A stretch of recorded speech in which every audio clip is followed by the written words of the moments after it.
Hari ini Ballerina dan Ikarina berjalan-jalan berduaan di mall untuk membeli baju baru karena mereka mau pergi.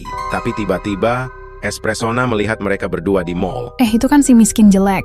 Ngapain dia ke mall mahal ini? Hei miskin, kalian mau nyuri ya? Kalian kan gak punya uang, hahaha.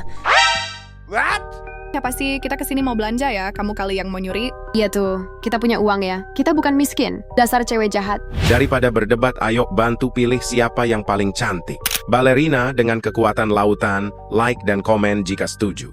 Ikarina dengan kekuatan tanaman, subscribe dan komen jika setuju.